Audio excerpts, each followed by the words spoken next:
नमस्कार दोस्तों। आज हम डिस्कस करने वाले हैं ईबीएस का चैप्टर नंबर 12 जिसका नाम है भारतीय जनजातियाँ, लोक कलाएँ, त्योहार और भाषाएँ। तो आज हम इस चैप्टर के जितने भी पीवाईक्यू वन लाइनर हैं तो वो सब हम कवर करने वाले हैं। और ये क्लास आपके जितने भी स्टेट के जो सीटेट एग्ज़ाम हो, स्टेट का जो टेट एग्ज़ाम होता है, सीटेट हो गया सेंट्रल गवर्नमेंट का जो टेट का एग्ज़ाम होता है, यूपी टेट हो गया, यूके टेट हो गया, या फिर आपका सुपर टेट का कोई एग्ज़ाम है जहाँ पे ईवीएस पूछा जाता है, तो उन सभी टीचिंग्स एग्ज़ाम्स के लिए ये क्लास आज की बहुत ही ज़्यादा इंपॉर्टेंट होने वाली है, जहाँ पे आपका ईवीएस पूछा जाता है। तो चलिए अपनी क्लास को स्टार्ट करते हैं। पहला क्वेश्चन है जनजातीय एवं भाषाएं। हमने इस चैप्टर को पार्टीशन कर दिए इसके, ठीक है। तो हमारा जो पहला भाग है इस चैप्टर का वो है जनजातीय एवं भाषाएं। तो पहला क्वेश्चन है, कहता है कि जनजातियों को अन्य किस नाम से जाना जाता है? तो बनवासी, अटाविक और गिरिजन। तो ये 3 नाम होते हैं, इन नाम से भी आपकी जनजातियों को जाना जाता है। कह रहा है कि भारत की संपूर्ण आबादी में जनजातियों का प्रतिशत कितना है? तो जितनी भी भारत की आबादी है उसका 8.6% क्या है, आपकी जनजातियाँ निवास करती हैं भारत में। भारत की जनजातियों में सबसे बड़ी जनजाति कौन सी है? तो गोंड। गोंड आपकी सबसे बड़ी जनजाति है। रानी दुर्गावती किस जनजाति राज्य से संबंधित थीं? तो रानी दुर्गावती भी गौंड जनजाति से संबंधित थीं। आगे बढ़ते हैं। आगे बात करेंगे चांगपा जनजाति मुख्य रूप से कहाँ पाई जाती है? तो चांगपा आपके लद्दाख में पाई जाती है। कहाँ पे? लद्दाख में। कुकी जनजाति भारत के किस राज्य में पाई जाती है? तो ये मणिपुर में पाई जाती है। लेपचा जनजाति भारत में कहाँ पाई जाती है? तो लेपचा पाई जाती है आपके सिक्किम में। कहाँ पे? सिक्किम में पाई जाती है।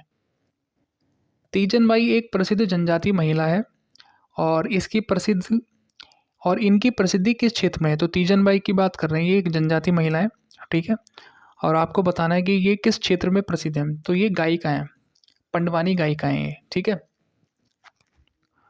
कुड़ुक भाषा में जंगल को कहा जाता है। तो कुड़ुक भाषा में जो जंगल को है उसको कहते हैं तोरांग। क्या बोलते हैं? तोरांग। झारखंड जंगल बचाओ आंदोलन की शुरुआत किसने की थी? तो ये की थी बासपी जी ने। किसने? बासपी जी ने। आगे बढ़ते हैं।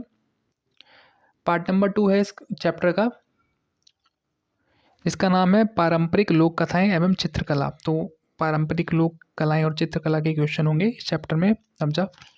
कहता है कि पारंपरिक चित्रकला वस्त्र कला जो पश्चिम बंगाल में पाई जाती है तो उसका नाम है जामदानी। क्या नाम है? जामदानी। बोलता है कि मधुबनी चित्रों को बनाने के लिए चित्रकारों द्वारा किस प्रकार के रंगों का उपयोग किया जाता है? तो पिसे हुए चावल के रंगीन घोल का उपयोग किया जाता है मधुबनी चित्रकारी में, ठीक है। एक सेकेंड। तो मधुबनी चित्रकारी में क्या करते हैं? पिसे हुए चावल का रंगीन घोल का यूज़ किया जाता है। सारोंग पारंपरिक रूप से किसे कहा जाता है? तो सारोंग कहते हैं लुंगी को। किसको कहते हैं? लुंगी को पारंपरिक तौर पे क्या कहते हैं आप? सारोंग। आगे बढ़ते हैं। अब आपको ये पारंपरिक कलाएं दी हैं और इनसे संबंधित राज्य और आपके सामने इनका आंसर लिखा है। पट्टा चित्र आपकी कहाँ से है? उड़ीसा से रिलेटेड है। दरिया आपकी जम्मू एंड कश्मीर से रिलेटेड है। पश्मीना की बात करेंगे तो पश्मीना आपके लद्दाख से संबंधित है। और पीतल कारीगरी आपके मुरादाबाद से संबंधित है, ठीक है, जो कि आपका यूपी में पड़ता है। इन्होंने यहाँ पे लिख रखा है कुछ विशेष जानकारी कि पोचमपल्ली एक गांव है। यह गांव एक विशेष प्रकार के कपड़ों की बुनाई के लिए प्रसिद्ध है और इसे भी पोचमपल्ली कहते हैं। यह गांव पारंपरिक रूप से आंध्र प्रदेश का एक भाग है, ठीक है। तो पोचमपल्ली आंध्र प्रदेश का एक गांव हो गया और जहाँ जो किस चीज़ के लिए प्रसिद्ध है? आपके कपड़े की बुनाई के लिए। आगे बढ़ेंगे। पार्ट नंबर 3 इस चैप्टर का। पार्ट नंबर 3 है आपका प्रमुख मेले एवं त्योहार। पहला क्वेश्चन है, ओणम फसल संबंधी एक प्रसिद्ध त्योहार है, यह भारत के किस राज्य में मनाया जाता है? तो ओणम आपका केरल में मनाया जाता है। बहुत ही मतलब इजी क्वेश्चन है और बहुत ही फेमस त्यौहार है ये केरल का।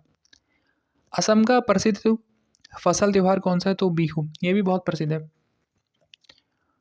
पोंगल त्यौहार किस राज्य में मनाया जाता है? तो पोंगल त्यौहार आपका तमिलनाडु में मनाया जाता है। गणगौर त्योहार मुख्य रूप से कहाँ मनाया जाता है? तो गणगौर आपका राजस्थान में मनाते हैं। प्रसिद्ध रथ यात्रा कहाँ निकाली जाती है? तो प्रसिद्ध रथ यात्रा आपकी उड़ीसा पुरी में निकाली जाती है। मध्य प्रदेश में मनाया जाने वाला लोक रंग कैसा त्यौहार है? तो लोक रंग आपका नृत्य का त्यौहार है, यानी कि नृत्य होता है इस त्यौहार में। भारत में किस राज्य में टीन खेती प्रचलित है? तो टीन की जो फार्मिंग है वो मिजोरम में प्रचलित है। आगे बढ़ते हैं। इस चैप्टर का पार्ट नंबर 4 है लोक नृत्य एवं शास्त्रीय नृत्य। पहला है कथकली, एक प्रसिद्ध शास्त्रीय नृत्य है और यह भारत के किस राज्य से संबंधित है? तो कथकली की बात करेंगे तो ये आपका केरल से संबंधित हो जाएगा। कुचिपुड़ी आपका आंध्र प्रदेश से संबंधित है और गुजरात का आपका गरबा फेमस है काफ़ी, और बाउल आपका पश्चिम बंगाल से संबंधित है। तो बाउल आपका पश्चिम बंगाल और गरबा गुजरात से हो गया। कुचिपुड़ी हो गया आपका आंध्र प्रदेश और कथकली हो गया आपका केरला। आगे बढ़ते हैं। और तमाशा और लावड़ी जो हो गए आपके प्रसिद्ध लोक नृत्य हो गए आपके महाराष्ट्र के, तमाशा और लावड़ी। तो ये था हमारा छोटा सा चैप्टर नंबर 12। आई होप आपको ये क्लास अच्छी लगी होगी और आपके लिए बहुत ज़्यादा हेल्पफुल होगी। अगर क्लास अच्छी लगी है तो प्लीज़ लाइक कर दें और चैनल को सब्सक्राइब कर लें।